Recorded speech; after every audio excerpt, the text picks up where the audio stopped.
I've always been a technophile at heart. When I was younger, I took some software engineering classes. I enjoyed building computers and writing scripts to automate tasks I work on. One of the things that I used to love was getting a bigger monitor to do my work on. I wasn't alone in my pursuit of screen size. My gaming friends wanted bigger monitors for their games. If 1999 me could look forward and see my satisfaction with a 5-inch screen on my phone, I'd be sick to my stomach. That's why I have my tablet. The full 8 inches is just a moment of respite for my inner 20-year-old. Kind of. As a technophile, I find many churches frustrating. I was a Linux fan, back when I had time to keep up with stuff like that.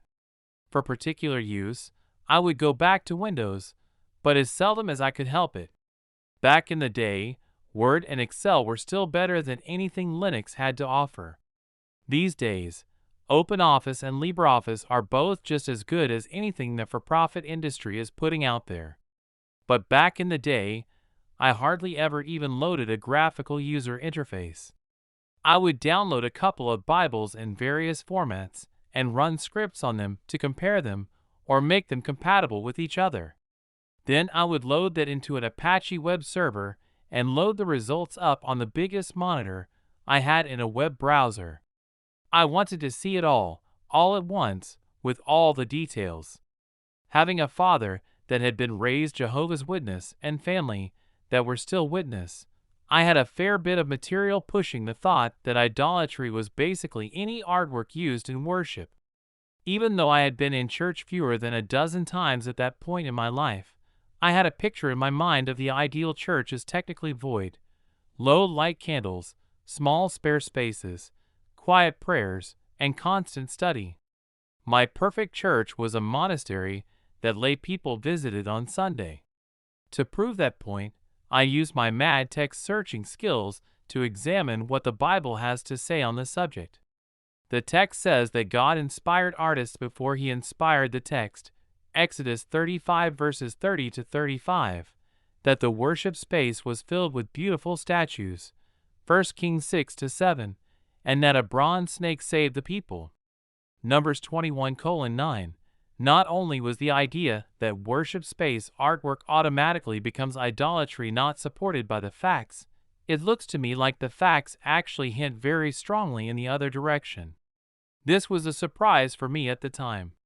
In some ways, it still surprises me. I know this is going to come as a complete and total surprise to my regular readers, but I approach God much more from an analytical frame of mind rather than an aesthetic frame of mind.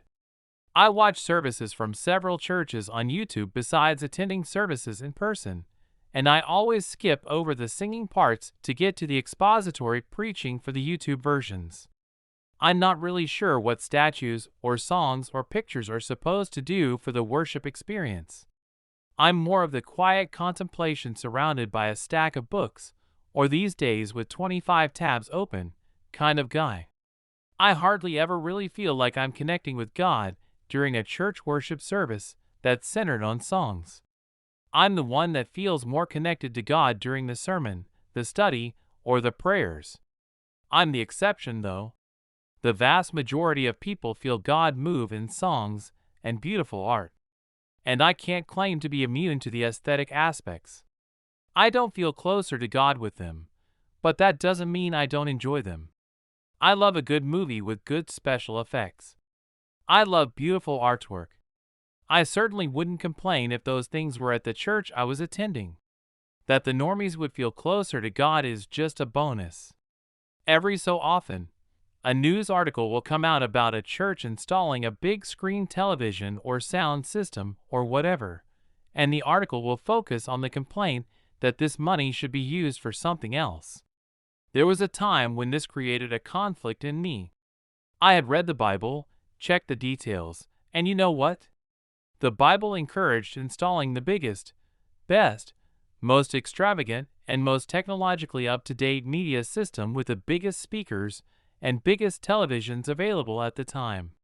Yet when $1 million or some other extravagant amount is spent on a big screen and new speakers, the charge that this money could have fed hundreds of starving people also hit home. If the God of the Old Testament really were the type to allow people to starve in favor of his own self-glorification, I'd be tempted to unhitch from the Old Testament. What if I told you that I believe that buying that big screen television and those computers actually feeds more people than buying $1 million in food and opening a food bank? Would you be surprised? When I first thought of it, it surprised me. Here's how it works. For simplicity's sake, instead of $1 million, let's do 1,000. If you buy $1,000 in food, and each person that you feed needs $10 worth of food, then you've saved 100 people. And that's the end. But if you buy $1,000 television, you give that to the store that pays the salesperson 15%, or in this case $150. That salesperson then not only eats with the $10, they also buy a $140 television. This in turn pays 15% to the salesperson for that, giving them $21. They eat with 10 and spend the remaining 11 on a television. That salesperson gets $1.65. But that leaves $860. Of that, half is profit for the manager, giving him $430, which he uses $420 to buy a television. 15% of that goes to the salesperson, and half of what's left to the owner. Then the transport person gets 25% of the cost of the first television, which means that they eat, and they get a television, and the money goes to the salesperson, the owner, and the transport team for that. Except I'm sure you've already started to come to one of the same conclusions I have. Some of the owners in question, and salespeople in question, and transport teams in question, and if we expand further, the manufacturers in question and miners and engineers, and every other job up the chain in question are actually the same people. And in our thought experiment, they aren't eating a second time, they're buying another or larger television. The term for this is the financial multiplier effect. It's generally used by governments, but the same principle applies to charity. The money going into the economy to put people to work actually creates the illusion of more money in the economy, because it's circulating a little more. One thing I want to make clear is that I'm not advocating that we shut down food banks and such. The two approaches address different problems. My only point is to say that buying that big screen television isn't adding to starvation, and it isn't preventing the church from feeding people. If anything, it's reducing starvation even more and feeding people even more than using that same money to directly feed people. The advantage to the soup kitchen that feeds everyone immediately is that no one starves waiting for the multiplier effect to kick in, and the disadvantage to putting people to work is that there's a delay before the multiplier kicks in. So it's not a valid criticism to say that money spent on a television could have fed a lot of people. It did feed a lot of people. It fed more people than the same money would in a soup kitchen.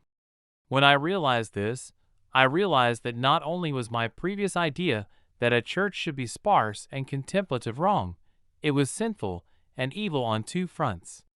First, it is sacrificing the way to feed more people for the way that gives more credit to the church. It's self-glorification of us to say, "Oh, look at us feeding the poor. Aren't we too holy that we can feed the poor and not ask for anything back?" Second, it fails to bring the feeling of awe and wonder that God deserves when we enter his sanctuary. God deserves better, and so do the people that come to serve him.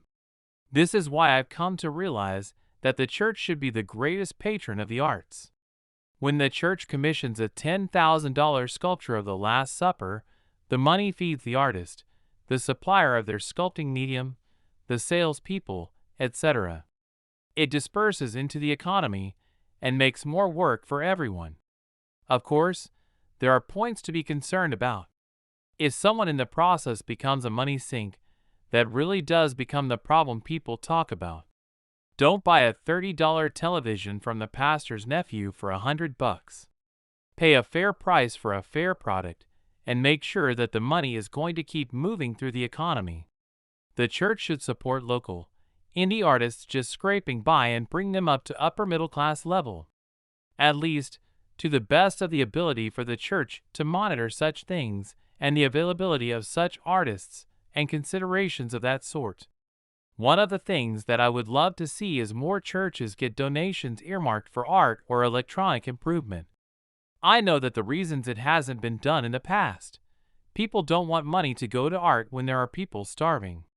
I hope that with this I've helped to relieve this anxiety, and you'll feel free to give some of your money to another purpose.